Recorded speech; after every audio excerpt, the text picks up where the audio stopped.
आज हम आपको पढ़ाएंगे कविता मेघ आए। इसके लेखक हैं सर्वेश्वर दयाल सक्सेना। यह पूरी कविता सांग रूपक अलंकार के माध्यम से लिखी गई है। तो सबसे पहले हम सांग रूपक अलंकार क्या होता है इस बात को जान लेते हैं। जब किसी कविता में दो तत्वों का रूपक आदि से अंत तक चलता रहता है उसे सांग रूपक अलंकार कहते हैं। यहाँ पर भी कविता की प्रत्येक लाइन के दो दो अर्थ हैं और इनमें उपमान और उपमेय एक दूसरे के ऊपर आरोपित हैं। इन्हें हम अलग नहीं कर सकते, अतः यहाँ पर सांग रूपक अलंकार का प्रयोग किया गया है। कविता बहुत ही सुंदर है। इसमें ग्रामीण संस्कृति में बादल और दामाद के आने के उल्लास का वर्णन किया गया है। ग्रामीण संस्कृति में दामाद किसी परिवार का न होकर के पूरे गांव का होता है। इसी बात को यहाँ पर दर्शाया गया है। तो चलिए पढ़ते हैं कविता मेघ आए। मेघ आए बड़े बनठन के संवर के, मेघ आ गए हैं बड़े बनठन के और सज संवर कर के आए हैं। मेघ में कब बने ठंडे लगते हैं? जब बहुत ही गर्मी के साथ मनुष्य, जीव जंतु, पशु प्राणी, पेड़ पौधे सभी त्रस्त हो जाते हैं और उसके बाद जो बादल आते हैं तो वो हमारे मन को तृप्त करने वाले होते हैं और इस प्रकार से ये सज संवर करके बादल हमारे पास आए हैं। और इसी प्रकार एक ऐसा दामाद जिसने अपनी पत्नी को उसके मायके में 1 साल पहले छोड़ दिया था, उस दामाद के आने पर भी गांव वालों को वो बड़ा ही खूबसूरत, बड़ा ही सुंदर, सजा संवरा सा दिखाई दे रहा है। ऐसा दामाद उस गांव में प्रवेश कर गया है। आगे आगे नाचती गाती बयार चली। अब हम देखते हैं कि आगे आगे नाचती गाती बयार चली। जब बादल आता है उससे पहले ठंडी हवाएं चलने लगती हैं।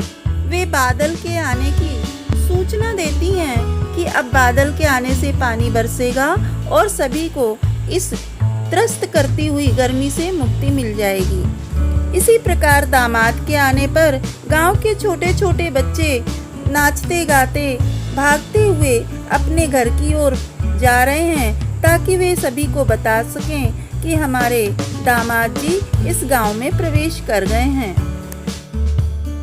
दरवाजे खिड़कियां खुलने लगी गली गली। मेघ के आने पर गर्मी से त्रस्त लोग अपने अपने घरों के दरवाजे खिड़कियों को खोल रहे हैं ताकि ठंडी हवा जो है वो घर के अंदर प्रवेश कर सके। इसी प्रकार दामाद बहुत दिनों बाद आए हैं और उन्हें देखने के लिए घर के अंदर की बहुएं जो हैं वह अपने दरवाजे के ओट से और खिड़कियों को खोलकर देखने का प्रयास कर रही हैं और यह कार्य हर गली में हो रहा है। पाहुन जो आए हों गांव में शहर के, ऐसा लग रहा है कि कोई शहर का दामाद गांव में आ गया है। अगर गांव का ही दामाद गांव में आता है तो लोगों को बड़ी उत्सुकता नहीं होती है, लेकिन अगर कोई शहर का, विदेश का दामाद आ जाता है तो सभी उसके चाल ढाल, रहन सहन आदि को देखने की कोशिश करने लगते हैं और एक उत्सुकता सभी के मन में होती है। उसी प्रकार मेघ भी, बादल भी 1 साल के बाद वापस आए हैं और गर्मी के मौसम के बाद आए हैं। इसलिए जो है सभी उससे बहुत ही प्रसन्न हो रहे हैं, सभी उसको बड़ी उत्सुकता से देख रहे हैं। मेघ आए बड़े बनठन के संवर के, मेघ आए हैं बड़े बनठन करके, सज संवर करके आए हैं। उसी प्रकार दामाद भी बहुत सजा संवरा सा दिखाई दे रहा है। सारे लोग बड़ी उत्सुकता के साथ उसे देख रहे हैं। पेड़ झुक झांकने लगे गर्दन उचकाए। और मेघों के आने पर ऐसा लग रहा है कि पेड़ भी उचक उचक कर उसे देखने का प्रयास कर रहे हैं, उसे अपनी आंखों में भर लेना चाहते हैं, क्योंकि बहुत दिनों से सूखे पड़े हुए पेड़ पौधे मेघ को अपने को सिंचित करने के लिए बड़ी उत्सुकता से देख रहे हैं। उसी प्रकार दामाद के आने पर भी सभी लोग उसे उचक उचक करके, जो लोग बड़े छोटे हैं, अपनी हाइट में कम हैं, वे लोग उचक उचक करके उसे देखने की कोशिश कर रहे हैं कि हम भी देख लें कि दामाद कैसा लग रहा है। आंधी चली, धूल भागी, घाघरा उठाए। आंधी चल रही है, बादल के आने से पहले बड़ी तेज आंधी भी आ गई है और धूल भाग खड़ी हो रही है कि अब तो मेघ आ गए हैं, अब मेरा अस्तित्व समाप्त हो जाएगा, मुझे भाग करके कहीं छिप जाना चाहिए। और क्योंकि धूल गोल गोल सी घूम रही है तो ऐसा लग रहा है कि वह अपना घाघरा उठा करके भाग रही है, क्योंकि जब हम तेज भागते हैं तो लहंगे में भागना आसान नहीं होता, उसे हम थोड़ा सा उठा लेते हैं तो हम आसानी से भाग करके चल सकते हैं। उसी प्रकार दामाद के आने पर भी गांव की जो बहुएं रास्ते में हैं और जिन्हें दामाद से पर्दा करना, उसके सामने नहीं जाना है, वे लोग भी जल्दी जल्दी अपने घाघरे को उठा करके अपने घर में छिप जाना चाहती हैं ताकि दामाद उन्हें देख ना पाए। बाकी चितवन उठा नदी ठिठकी, घूंघट सरकाए। कह रहे हैं कवि कि बाकी चितवन उठा नदी ठिठकी।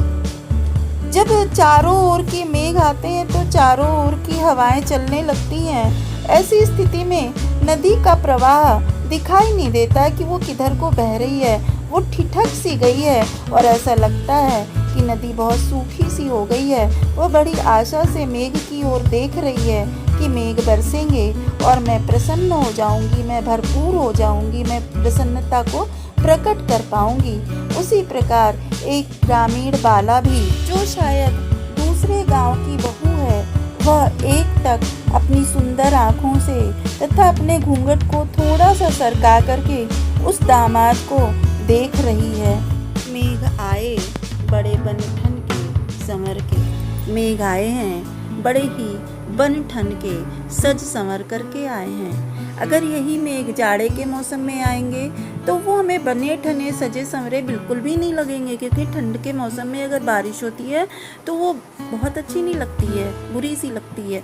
लेकिन अगर गर्मी के मौसम से हम त्रस्त हैं और उस समय मेघ आ जाते हैं तो वो मेघ हमें बड़े बने ठने सजे संवरे से लगते हैं, बड़े ही मन को मोहित करने वाले होते हैं। बूढ़े पीपल ने आगे बढ़कर जुहार की। यहाँ बूढ़े पीपल क्यों कहा गया है? कहते हैं और होते भी हैं, पीपल के पत्ते बड़े ही हल्के होते हैं जो हल्की सी हवा से भी हिल जाते हैं। और पीपल जो होता है वो सारे पेड़ पौधों में सबसे लंबी उम्र वाला पेड़ भी माना जाता है। तो मेघ के आने पर पीपल ने अपने पत्तों को हिला करके उस मेघ की स्वागत किया। इसी प्रकार से जब दामाद आया है तो घर का जो बड़ा बूढ़ा है वो खड़े होकर के आगे बढ़ करके उसका स्वागत करता है और बहुत ही सम्मान प्रदान करता है।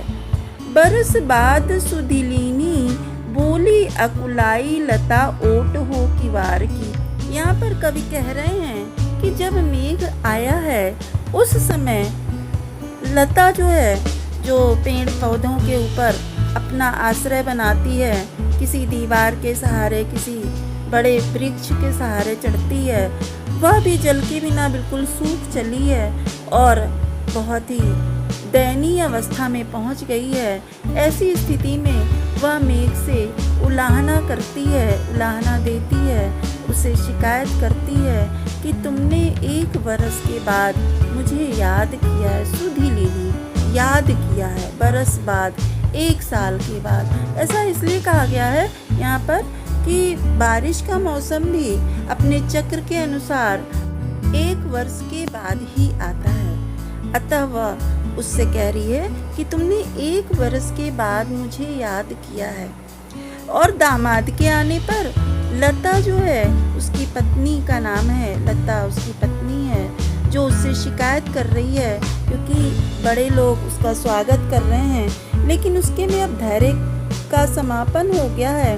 अतः वह दरवाजे के ओट पर खड़ी होकर के, दरवाजे के पीछे से खड़े होकर के उससे कहती है कि तुमने मुझे 1 वर्ष के बाद याद किया, तुमने मुझे मेरे मायके में यहाँ छोड़ दिया था और 1 वर्ष के बाद मुझे याद किया है, मुझसे मिलने के लिए तुम आए हो। हरसाया ताल लाया पानी परात भर के। यहाँ पर मेघ के आने से ताल तलैये भी बड़े खुश हो गए हैं कि अब मेघ बरसेगा और अब हम जो है भरपूर हो जाएंगे, यानी हम बड़े प्रसन्न हो जाएंगे, हर्षा जाएंगे। दामाद के आने पर उसकी पत्नी का छोटा भाई जो है वह पानी परात में भर कर के लाया है उसके चरणों का प्रक्षालन करने के लिए, चरणों को धोने के लिए। पहले एक प्रथा थी कि जब भी कोई मेहमान हमारे घर पर आता था तो हम परात में पानी भर के उसके पैरों को दबा दबा करके उसमें धो करके उसे सम्मान प्रदान करते थे, उसे अपनत्व प्रदान करते थे और इस प्रकार से जो मेहमान होता था वो हमारे प्रति बहुत ही ज़्यादा आभारी हो जाता था, बहुत ही ज़्यादा अपनत्व महसूस करने वाला हो जाता था।